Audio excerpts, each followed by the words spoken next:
In Nigeria, Igbo produces palm oil, crude oil, and gas. While the Hausa, which is the northerners, produces food. Like, if you go to North, then eventually producing almost all the food money they talk today in Nigeria. So for the person that asked this question, say, what does Yoruba... A fake government agency, an office inside a government building, a budget allocation worth more than 1 billion naira. According to Nigeria's authorities, the council was never created by the government. Yet it appeared legitimate. The entity even organized a dinner for ambassadors in October 2025. It interacted with foreign partners and even appeared in official government documents. The government says the agency was fake. He didn't bring them. Asiwaju did not invite or introduce or brought to Lagos any serious foreign investor or domestic investor. And all right, sometimes some of these things that looks minor are actually major discussions. Somebody was asking questions concerning what and what we are producing in Nigeria and different sections that are producing these things. And the thing caught my attention. And if you look at it critically, you cannot tell me that you can better manage what I produce in my own area. You from somewhere else, maybe you are from the north or if you are from the west, you cannot manage what I produce in my own area better than myself. I am producing palm oil. You don't produce palm oil and you are the minister of palm oil production. It doesn't work. It doesn't make sense to me. Well, let's hear the primary source of this discussion first before we go deep into the actual discussion and other things that we have. In Nigeria, Igbo produces palm oil, crude oil, and gas. While the Hausa, which is the northerners, produces food. Like, if you go to North, then eventually producing almost all the food money they talk today in Nigeria. So for the person that asked this question, said, what does Yoruba produce in Nigeria? That he wants to know. That he is very, very curious. I want to know exactly what the Yoruba produces. Since Igbos produces palm oil, crude oil, and gas, and then the North produces food eventually, like only also from the North, from the North. So many other things where we say I need reach of more from the North. So the person wants to know, what does Yoruba produce in Nigeria? So I mean, I don't want to hear a come down. I don't want to hear for honor. It's just a question, and I'm a content creator. I'm creating my content in a peaceful way. If you like, come on at the comment section. I'm like that. No comment. Like it's just an answer a question like the person asked. I said to make a bring a come to my audience. They could help me tell me what Yoruba they produce in Nigeria. Since not as they produce food, then Igbos they produce oil, palm oil, crude oil, and gas. You understand? In fact, recently now, there's a discovery that happened in other states where Igbos in other states are now producing assets as a phone in case they make up. So now, as time goes on, very soon you're going to go to China to import phone. You can actually go to other states and get all those things come. So please, I mean no disrespect, and I'm for honor. Just humble answer at the comment section. Peace and love. Yes, that calls for a deep reflection. These are basic facts, things that are spoiling so many, areas in Nigeria today. If the Minister for Petroleums is from Bayelsa, from Rivers State, he already understands what his people are passing through in terms of oil spillage, in terms of how these things works. He will be in a better position to manage these things, if not for greed. I told you people that Nigeria is just a place where people come and grab your own and go. If you have opportunity to put yourself, you put yourself, grab and go. If we are really interested in management of Nigeria, looking at the future, these things are supposed to be properly done. There is no way you will tell me that maybe in Imo State, where they are producing the largest gas in Nigeria, that some other challenges are not present, of which somebody from Lagos State or somebody from Kano State may not really understand these things the way his people in Imo State understand the challenges that they are passing through. That's why you see many of these oil-producing places are impoverished. And yet, everybody is silent. Truth be told, if you say the truth, you will die. If you don't say the truth, you will also die. Personally, I choose to say the truth and die. There is no need. We are not a child of 60 years, 1960 independence up to today. We are still. If you talk now, somebody will tell you, in America, it took them how many years to do this and do that. Why must it take you the number of years it took America? Why America has gotten it right? America have reduced the experience you are supposed to have as a nation. He has given us handouts on what to do already. And you say you want to go back to where America started. In fact, we are just hopeless in this country. Well, if you don't know, the international bodies are aware of what is happening in Nigeria today. This COS case, whether they said fake agency that has been entertaining foreign visitors all this while, nobody asks anything. Just within a short period, probably one misunderstanding or the other, it was tagged fake agency. Well, here the international bodies, what they are saying about Nigeria. If anybody cares to know, listen. A fake government agency, in office inside a government building, a budget allocation worth more than 1 billion naira, and international guests who believed it was real. This man is suspected of having run an entirely made-up arm of the Nigerian government for over a year. Did he break the hard-earned trust in Nigeria's government? Welcome to the flip side. In recent years, the Nigerian government reduced barriers for international trade. With success, investors' trust has been improving in the past years, according to international organizations. Amidst the country's bid for stronger international investment, a new government council emerged. For more than a year, Adeniyi Adeyemi Matthew allegedly presented himself as the head of the Presidential Foreign Intervention Promotion Council, or the PFIPC. The council presented itself as a booster for direct investment in Nigeria, specifically by foreign parties. According to Nigeria's authorities, the council was never created by the government, yet it appeared legitimate. The entity even organized a dinner for ambassadors in October 2025. It interacted with foreign partners and even appeared in official government documents. The government says the agency was fake. Adeyemi rejects the allegations and argues that inconsistencies in official government records support his position. His case is now before the courts. That poses the question of how this could have happened. The presidency says the answer is straightforward. Fraudsters are everywhere in the world. Such a thing could have happened without some internal collaborators. And what would be the incentive for internal collaborators to do something that is illegal? It must have been that money is probably involved. But many Nigerians are not convinced. We having a fake agency in this system is not a new thing to me. Since the government is bad, we should expect more. I think it's another opportunity for the government to reevaluate, the entire system. When things like this happen, it's always good to take time, investigate, find out, who is behind all these things. These are the things that we need to look into, or the government need to look into, so that they can be able to fight the corruption to the letter.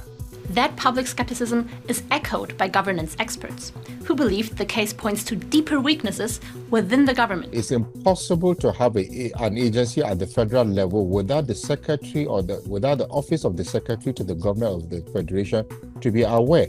What likely happened is that agency was used as a vehicle to serve some political or private interests, and something along the way did not augur well with some parties, and that is why we got to hear it in the public. Beyond the criminal investigation, the case has also raised questions about institutional credibility. When your accountability mechanisms are weak, that is why we can have such issues of having a so-called fake agency where public funds have been moved and utilized for supposed something that is not supposed to happen. Corruption has long remained one of Nigeria's biggest governance challenges.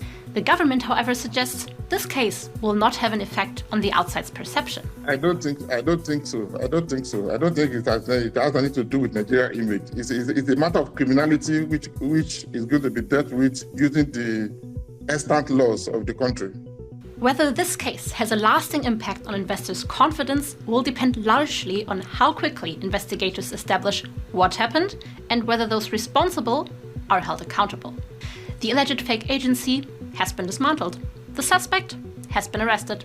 But the investigation is far from over. Was this simply an elaborate fraud, or did it expose a deeper weakness inside Nigeria's institutions? And that's the flip side. These are the kind of things that we see happening in Nigeria. And this one is the one we see. There are so many other ones that are hidden that they are managing. Probably that one has not busted because there is no disagreement.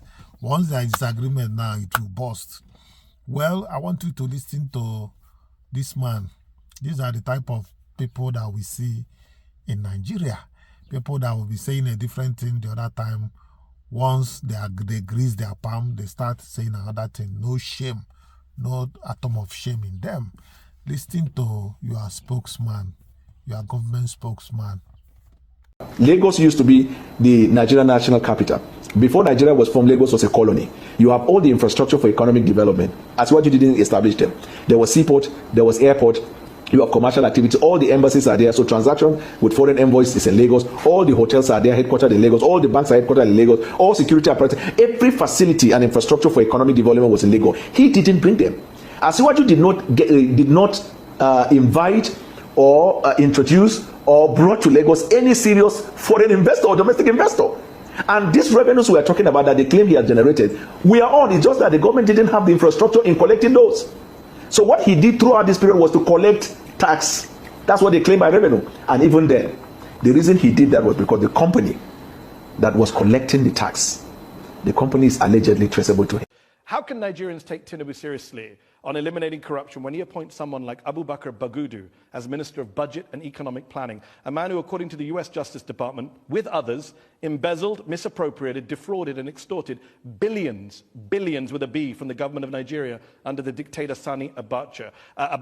Bagudu avoided criminal charges. He cut a deal with the Nigerian government, returned some of the money. But the president literally put Nigeria's budget in the hands of a man who's accused of looting billions of dollars. You started your introduction by saying it's a sovereign country.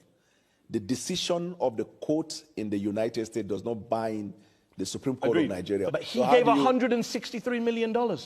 And that man is now in charge of the Nigerian budget. You're okay with that? Do you think it's funny? I mean, no, two-thirds of Nigerians... You think it's funny? No, I don't. I think people who are giving $163 million back shouldn't be in charge of the country's budget. Thank you for your observation. Okay, but do you think they should be in charge of the budget? There's no evidence that that minister has misappropriated funds in the government of Nigeria. Why did he give back $163 million? To Nigeria or to the U.S. To government? Nigeria. Why did the U.S. government give him $100 million? It's settlement. That's what you do in settlements. Okay. Why was he settling? Yeah, so okay. So you're comfortable with a guy who is accused by the U.S. Justice Department of embezzling? You can see that was before and now. Dino Malaya said it will be difficult. You will look very stupid and crazy to defend this government. And that is true. Look at how he is messing himself up in the international Al Jazeera international studio. All these things they are writing it for Nigeria. If you don't know, I think it will all go like that. Nigeria, they are writing their history, you know. Well, having said that, I want you to take a look at this, relax and watch it. When we come back, we'll conclude. Bauchi State Governor Bala Mohammed is calling on the federal government to integrate Arabic education into Nigeria's national curriculum, and the proposal has ignited fierce debate, with supporters citing educational equity and critics raising concerns about religious neutrality.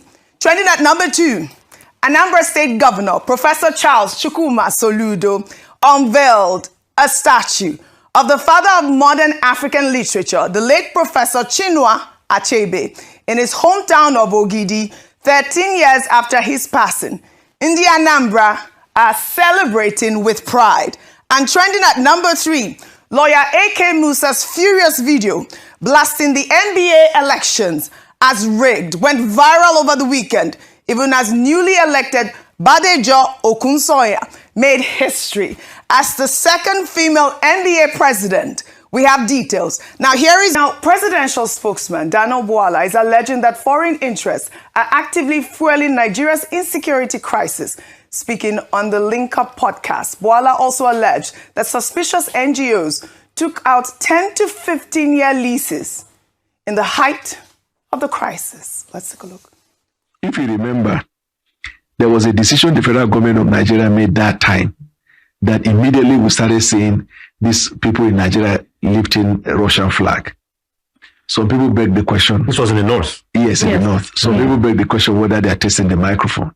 This thing I'm saying, there is no country of the world that doesn't do that. You know, it's part of Russia. No, that's not what I'm saying. Okay. I am giving foreign component. Our soldiers have arrested foreign nationals in the midst of Boko Haram. What countries? You know, so for security reasons, the military refused to disclose their nationality, but the government of Nigeria related with those nationalities. And countries, what they do is that if you catch somebody like that, you go keep them until that country has something also you need, so you do prisoner exchange.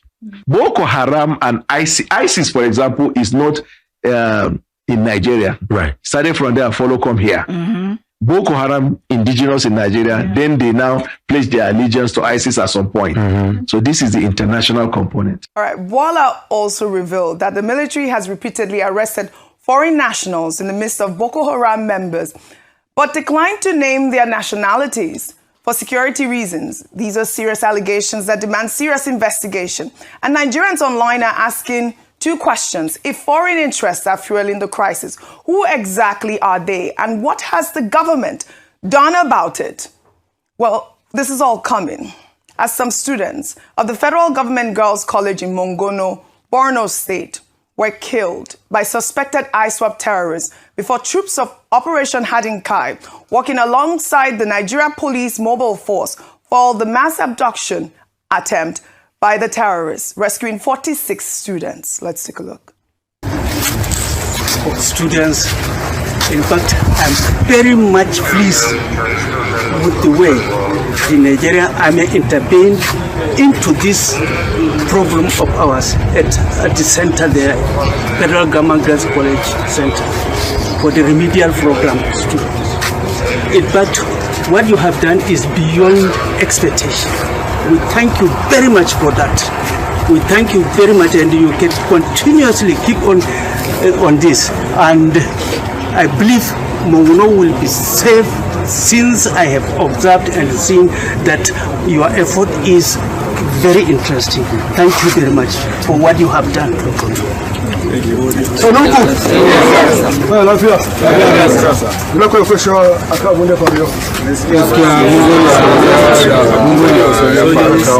Well, the military confirmed it is actively pursuing the fleeing terrorists and investigating the suspected collaborators who let them in. They have also extended condolences to the bereaved families of the students who lost their lives during the attacks. May their souls rest in peace. Meanwhile, a rescued Oyo teacher, Zacchaeus Olatunde's telephone interview, where he revealed that the kidnappers themselves released the Oyo captives and directed them to safety before security personnel eventually escorted them home, went viral over the weekend. He stated that for 46 days, they were permanently blindfolded and did not even know if they were still in Nigeria. I'm sure you watched that, you listened to that phone interview. It was a radio call, and you know, it went viral over the weekend. But we also had our correspondent on ground who actually corroborated the story of the defense headquarters, saying that they did go in to rescue. So, I mean, I don't really know where the story lies and how this is all coming at this time. So there are many things I want to get right. I thought we paid tribute to some soldiers that died in the rescue operation. Correct, you're correct. So how did those soldiers die? It was a gunman. If this teacher is now saying that they released them and guided them to where they were going to meet the military personnel from. So where did now the story come from that they had captured their family members and there was discord amongst their camp before they released them? So there are many things, you know, we need to piece together. see, if we can get Olatunji, the Zacchaeus Olatunji teacher on the rise, we would like to ask more questions, honestly. Because we need to be able to get to the end of this. While we commend our troops, we just truly want to know what transpired. I mean, when our troops do well, look at the Mongonu case, we're excited. This is what we want to hear. It's sad that students had to lose their life, but we need to also get the full account of the story so we know where we are going. So we also we know the military authorities will not even want to respond to that, but we want to dig more. And probably, maybe what we should also do is if the other woman, the principal... Yes, we spoke to her as well. If she's ready... Mrs. Alamu. If she's ready to be able to grant long-winded, long-form interviews so that we really know what transpired. She spoke at length. She spoke to different media houses and she was able to corroborate those stories. Yeah, so because I don't know where this smart story is coming from. Right. And because our troops died now, I mean, and they were arrested. In fact, those that have been arrested have been charged. Yeah. Right. So there's more that we need to know. Ayo, did you want to quickly touch on the other aspects of the story where Bwala alleged the international dimension, which is not new? It's not new. I was going to say that. I believe at the time he was Chief of Defense Staff, the current Minister of Defense, General Christopher Musa, had on an international platform stated that there was international complicity, and he said that sometimes when they would arrest some of these criminals, they would find foreign currency on them, and so who were the people that were sponsoring them? And then if you even look at the scale at which they operated, there was international dimensions to this. But we understand the challenges, which, to be honest, everybody can tell you where the underlying causes are. What we are asking for is action. So you cannot explain away responsibility to deal with the issues by continuing to focus on what the challenges are. Yeah. I think that is where the gap is. So Daniel Bwala is saying what we already know, because interviews have been granted in the past where, people who had the authority to speak on this subject had stated it very clearly. Right. So what have they been able to do based on that question. information? That is the major question. Don't tell us about, you have this. What have you been able to do based on that information? That is what Nigerians want to hear and what we want to see. Yeah, the students of Mongono, may their souls rest in peace. They were suspected ISWAP terrorists. I mean, like Daniel Bwala had said in that interview, those are the international collaborators that infiltrate our nation. Yeah. I mean, our young girls, really, really, really sad. May their souls rest in peace. Now, let's take this story that is setting the legal community on fire. A viral video showing lawyer A.K. Musa delivering a passionate and furious critique of the Nigerian Bar Association's 2026 national elections went viral over the weekend. In the video, Musa called out NBA President Afam Osigwe, directly accusing him of falling short of the expectations of Nigerian lawyers and questioned whether this was a loyalist election designed to favor certain candidates. Let's take a look. The election is marred with an unprecedented level of irregularities. Afam Osigwe, you are falling short of the expectation of Nigerian lawyers. Afam Osigwe, you have failed Nigerian lawyers. This election is marred with irregularities. Lawyers cannot vote. How many OTP have you gotten? So I've gotten 10 personally. People are getting OTP. The OTP is not being verified. Votes are static. Before you know it, the vote increases automatically.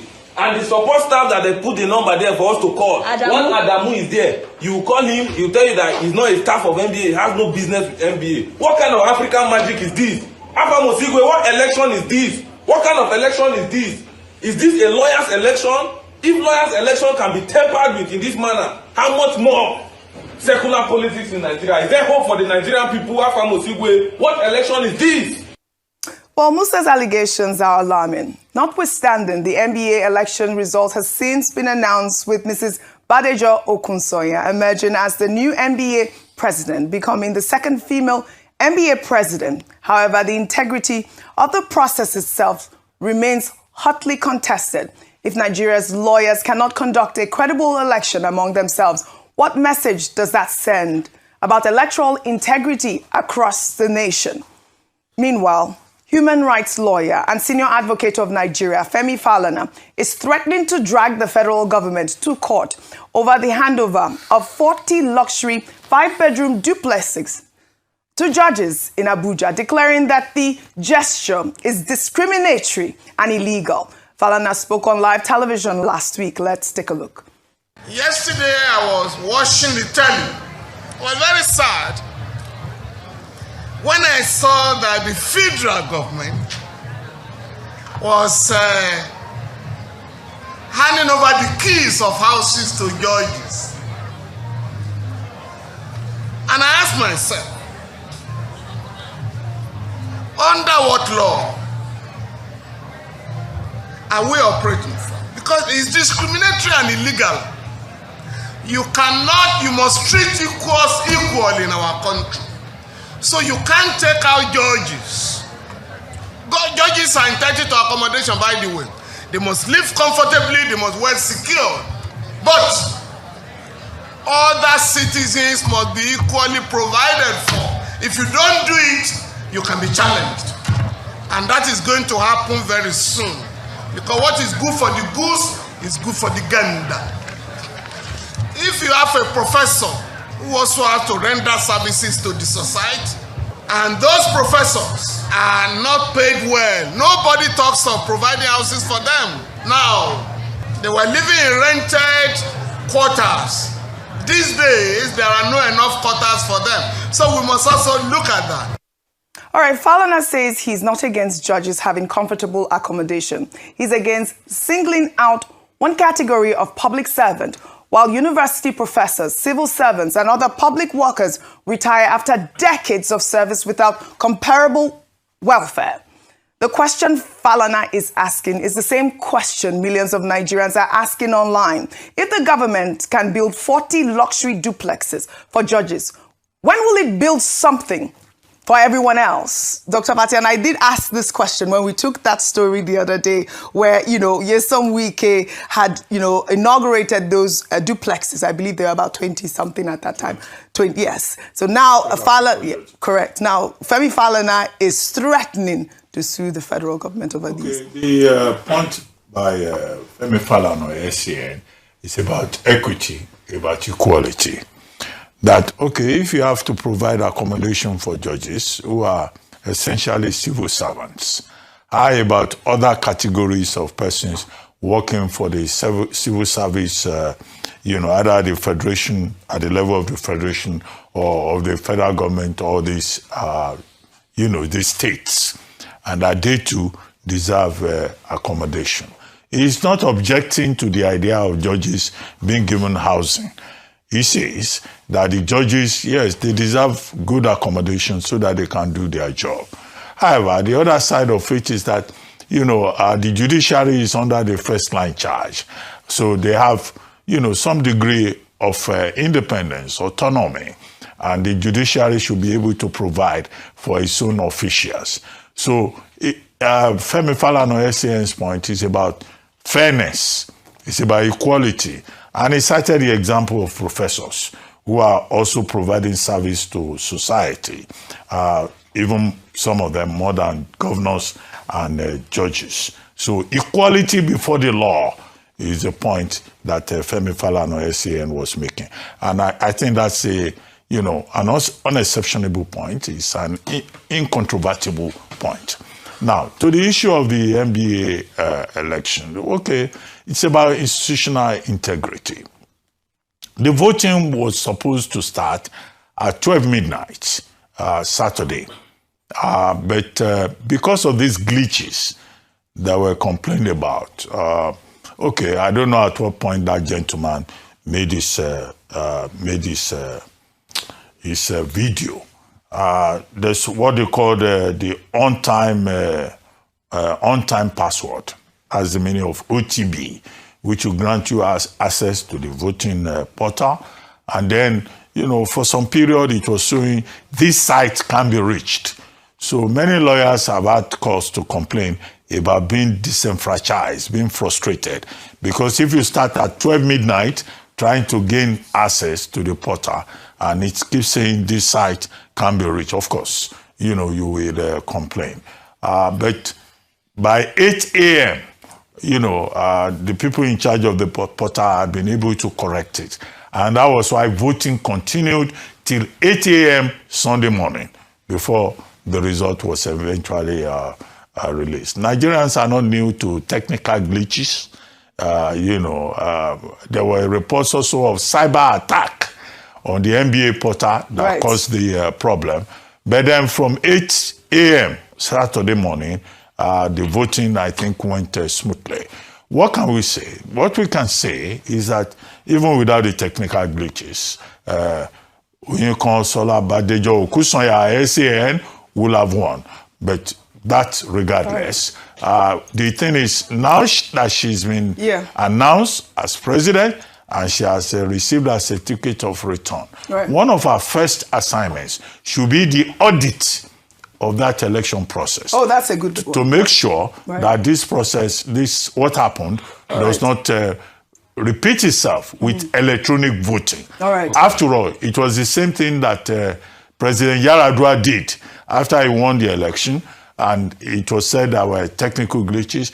He, in fact, came forward and said, okay, we recognize this problem, but we're going to improve upon the integrity of the process. Thank you. And then, of course, the larger question will be the reform of electoral processes, not just within the NBA, but also in the larger Nigerian community. I saw you interviewed her yesterday. I was hoping for that one question about these irregularities. I'll have used her answer. But go ahead, your thoughts. So, real quickly, my thoughts are an official statement released by Lateef Omoyemi Akongbe, SAN, candidates in this election, where he pretty much thanked the people, but this was his words, the election was shambolic, it was a shame to the bar. I'm quoting him here, said, as a presidential candidate, he could not vote. The chairman of ENCB MBA personally sent him 5 different links to access the portal. None of them worked. Let that settle in. And that if the chairman and the president of the association cannot get access to vote on the system, then how would a bar member be able to do that?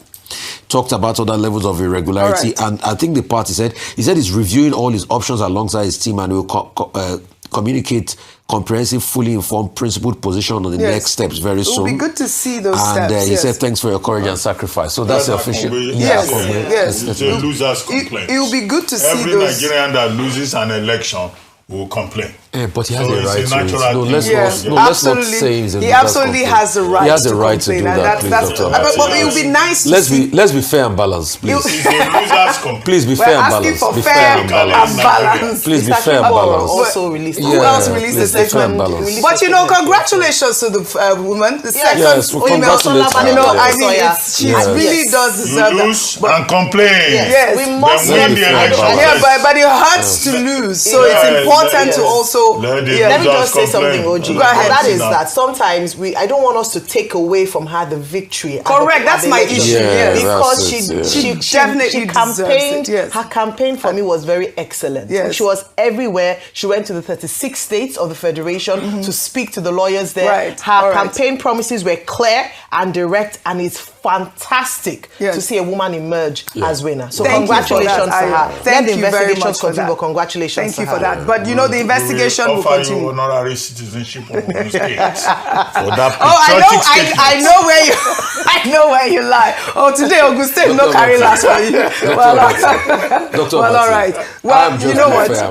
We have to be fair and balanced. We will follow the conversation. It is important. I mean, these are the people that hold our nation to repute, and so it's important, like you said, for her to go over all of those accusations. And of course, here on Arise News, we will bring you the update. Well, as concerns continue to mount over discrepancies in the 2026 federal budget, former Vice President Atiku Abubakar over the weekend accused the Tinubu administration of gross fiscal recklessness, alleging that over 210 billion naira in duplicated and overlapping allocations were found in the budget. Atiku says the alleged duplications undermine the credibility of government reforms, asking how a government demanding sacrifices from citizens through full subsidy removal, higher taxes and rising tariffs cannot explain how 210 billion naira ended up in duplicated budget provisions. While Atiku is calling on the National Assembly to conduct a forensic review of the 2026 budget and on anti-corruption agencies and civil society to independently scrutinize the allocations. And of course, Ayo, you know that this has garnered a lot of reactions. And I'll take Franklin's tweet on X. It wrote, From one corruption allegation to another, 210 billion naira duplicated budget. This government, they always find new way to disappoint. Accountability is seriously a problem with this Tinubu administration.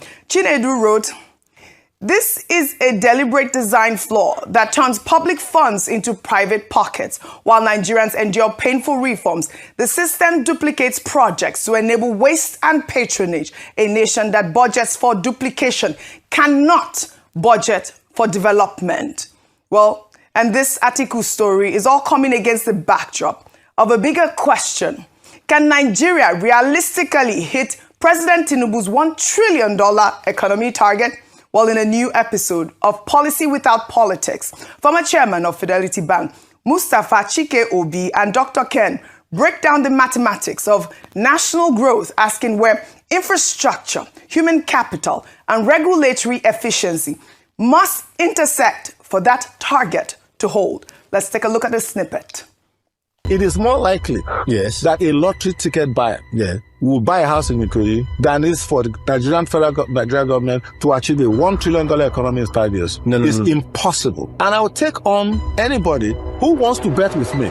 It is a guarantee, from Mustapha Chikiobi, that we will not have a $1 trillion economy to achieve 2030. If China couldn't do it, if America has never been able to do it, in the reconstruction of Europe, where all resources were devoted to growing GDP after the disastrous Second World War, they couldn't do it. It is foolhardy for a Nigeria with no electricity. We don't have infrastructure.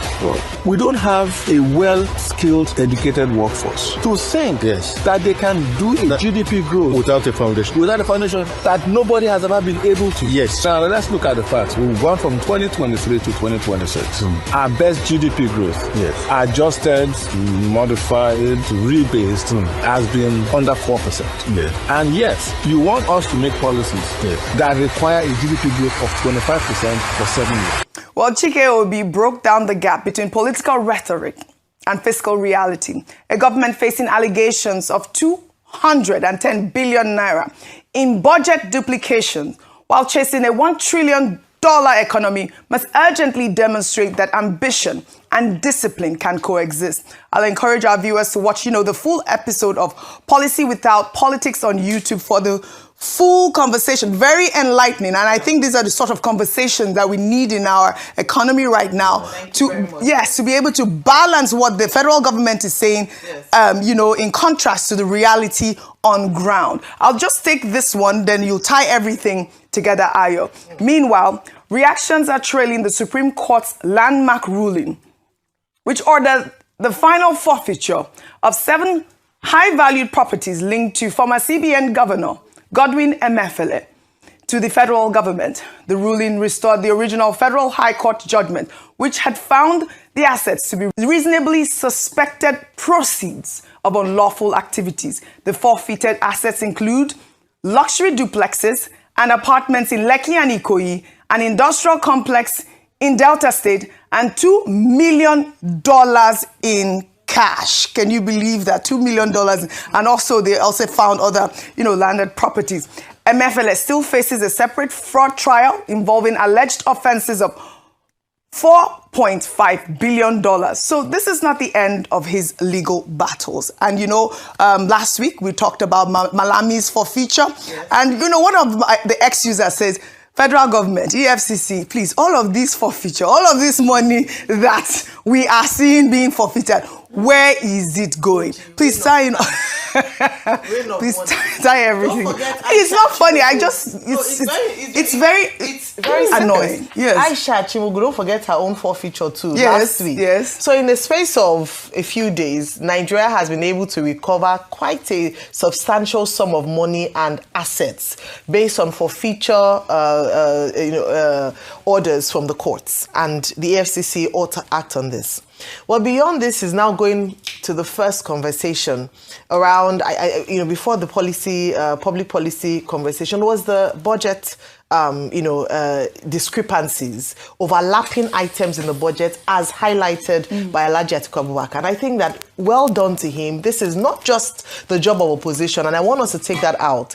This is actually meant to be first line, the job of the National Assembly, the Senate especially, because there's a whole committee that's supposed to, have a look at the budget and see areas where they can either bring down or flag off and then reinstate. And so for Alhaji Atiku Abubakar to do this, well done to him. Now, what do we get as a response? We had Senator Eboy here earlier on today, and it seemed as if there was the first response is defense, being defensive. Oh, we've done our job. But the actual truth is that what Alhaji Abubakar is saying is that there are 210, we could have saved 210 billion if only we did not put in frivolous items in the budget or we did not duplicate certain items in the budget. And you can understand where he's coming from, because we are actually at the moment discussing a phantom agency or department that got a whole budget in this, a whole amount allocated to it in the budget, which was missed by oversight functions. And these are the conversations that we have.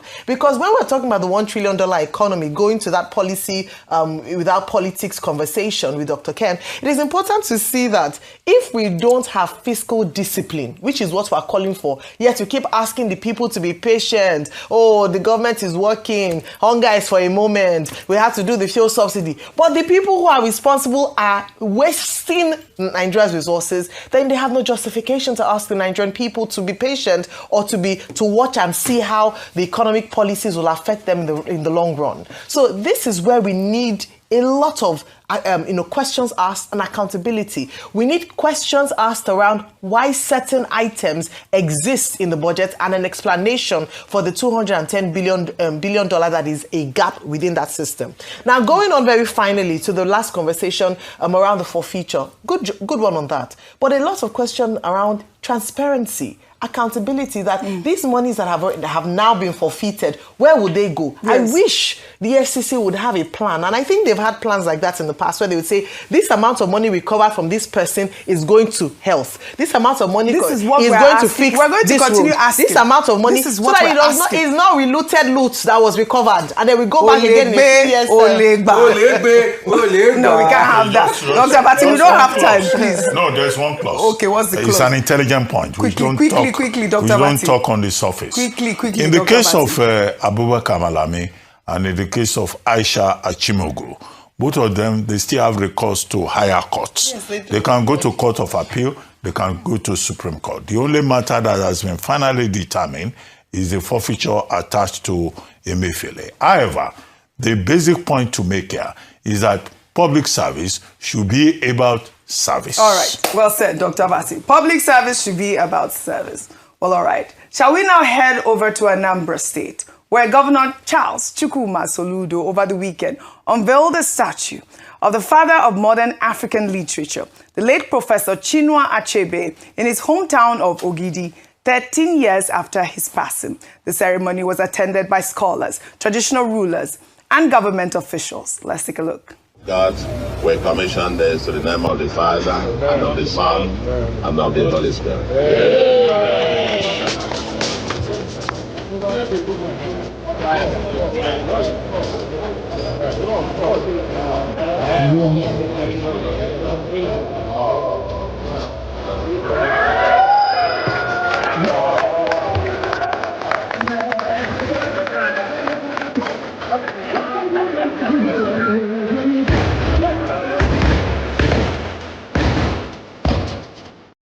All right, Soludo, who named his own son Chinua after the literary giant, described Achebe as the greatest of all time, saying that though dead, his ideals will continue to shape society. Professor Chinua Achebe gave the world Things Fall Apart in 1958, a novel which has been translated into dozens of languages and still inspiring generations across the globe.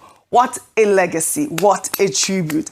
Literary giant Chinua Achebe's statue stands in the hometown of Ogidi. My producer is from Ogidi, just by the Anambra. Anambra, no, they carry last today. No. Yes. To be more than enough to celebrate a man who is widely described as the father of modern African literature, the founding editor of the African Writers series, We Promoted Writing, and most significantly, the author of Things Fall Apart, which he wrote, by the way, when he was just about 26, 27, and, you know, which has become part of the canons of modern world literature, translated into over 53 world languages.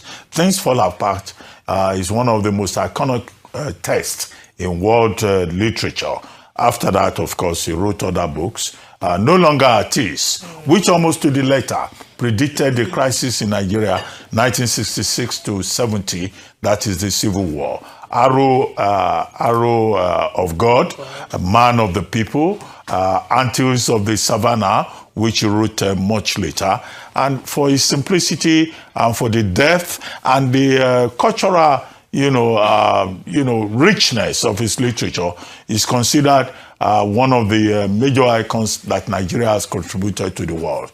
Governor Soludo said, Ogidi and Anambra State contributed into the world, but it's Africa's donation to the world of modern literature. An airport has also been named after him, and that's why I said, these are people who represent the conscience of the society. Yes, I'm very happy that he's been... Which shows that literature, humanizes society. Fantastic. I'm very happy that... you people doing cha-cha-cha on television. Nobody's doing cha-cha-cha here. We're speaking intelligently. Ayo, give me 5, Jerry. And you too, give me 5. Nobody's doing cha-cha-cha here. I've not finished my sentence. No, we have to go. I've not finished my sentence. Quickly, we have to go. You people doing cha-cha-cha, you're also making a significant contribution to society. Cha-cha-cha is talk.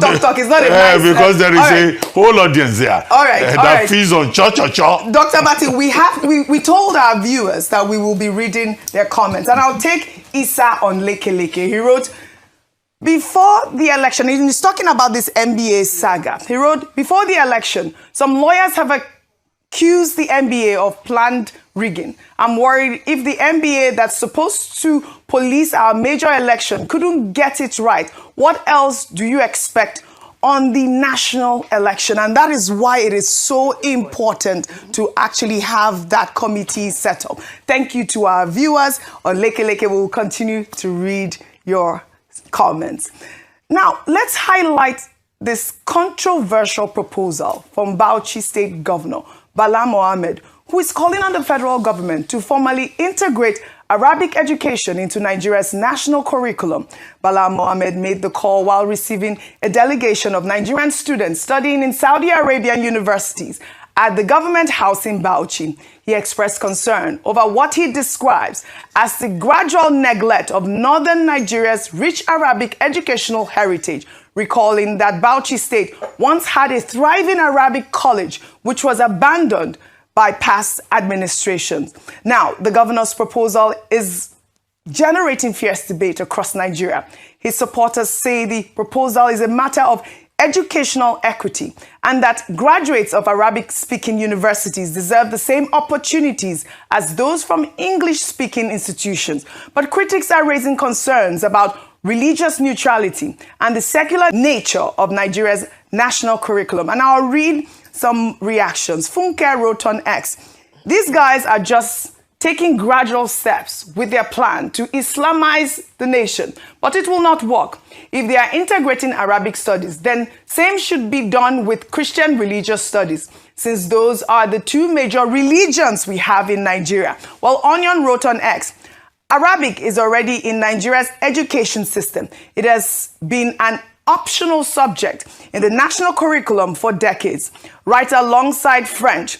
Nobody banned it, nobody hid it, and nobody stopped anyone from learning it. So what exactly is Bala Mohammed campaigning for? Because include Arabic was settled long ago. The only obvious question left is this: does he want it made compulsory? If that is the goal, then say it plainly instead of hiding behind carefully chosen words. Nigeria is a secular country, not an Islamic republic. Religious extremists pushing this agenda should tread carefully before they ignite something they can't control. If anyone wants an Islamic state, there's a simple solution. Call for a referendum and let the people decide openly instead of trying to slip it in through the back door. I don't know about a referendum, but those are some of the concerns. And then we had a video that began trending online after this story came out. And this person posted that video with this caption.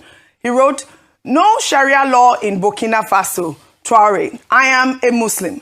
But everyone in Burkina Faso has the right to practice their own religion. There will never be a Sharia law in this country. To those Burkinabe studying Sharia law in Saudi Arabia, do not return to Burkina Faso. Instead of acquiring technological knowledge and skills that can help develop our country, you choose to study Sharia law. Stay where you are. You won't be allowed back here." President Traore. And that is what he had said, apparently, in that video that was trending. Quickly, please. When I got emotional on Friday and I was crying for this country, a lot of you don't know why I was crying.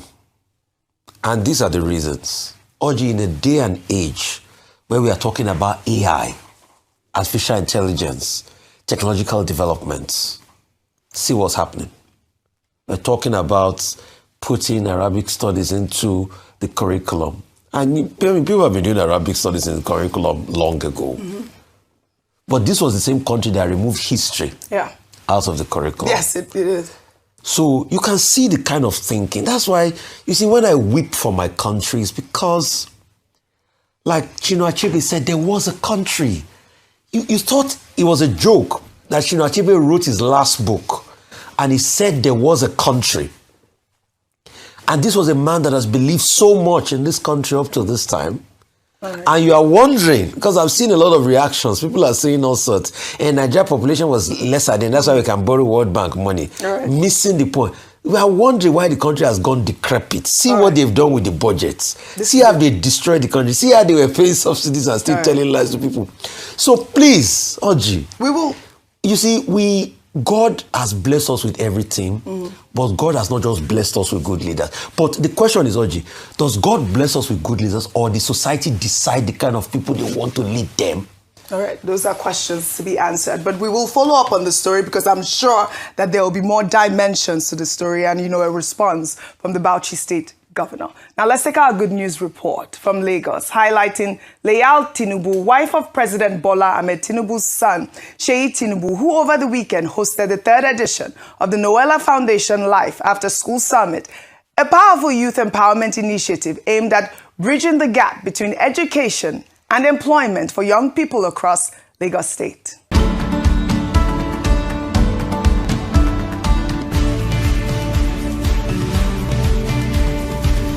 Well, this year's summit introduced artificial intelligence training alongside a 4-week virtual Life After School bootcamp, equipping participants with future-ready digital skills. The Minister of Education, Dr. Tunji Alausa, was also in attendance, lending government endorsement to the growing initiative.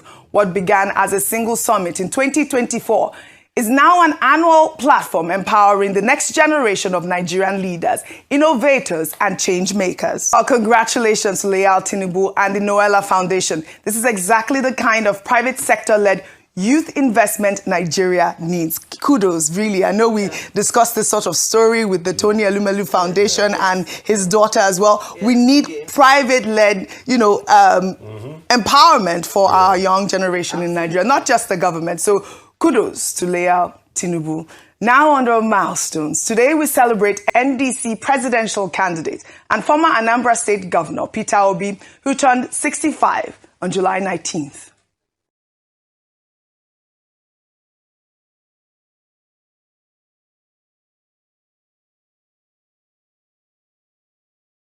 In 1961, Peter Gregory Obi attended Christ the King College and University of Nigeria, Nsukka, before building a distinguished career in business, rising to become one of Nigeria's most recognized corporate leaders. He served as governor of Anambra State from 2006 to 2014, leaving behind a record of fiscal discipline that earned him national admiration before making his most audacious move yet, running for president in 2023 and sparking the extraordinary obedient movement. He is now the NDC's presidential candidate for 2027. Tributes are pouring in from across Nigeria, with supporters describing him as a rock that refuses to bow. Happy birthday to you. Happy birthday to you. Happy birthday. Happy birthday to you. Happy birthday to you. Happy birthday to you.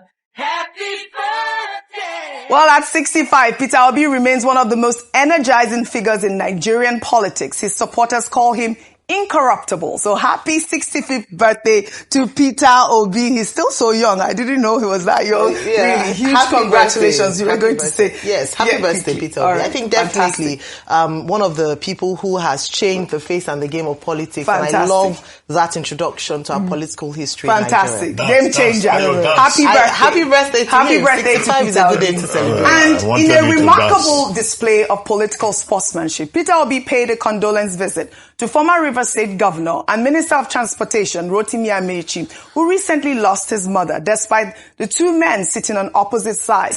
In a post on X, Peter Obi wrote, "In moments of grief, standing with one another is one of the greatest expression of our shared humanity." Well, I mean, again, may her soul rest in peace. I thought that, this was a good condolence visit by Peter Obi. I think he posted it on X, but visited the day before. So again, our heart goes out to Rotimi Amechi. Now we'll take our final story under entertainment. All right, viewers, I thank you for coming along with me. Please, if you have not subscribed to YangaLife channel, please click on the subscription button, notification bell, like this video, and don't forget to share it. Until I come your way next time, I say bye for now.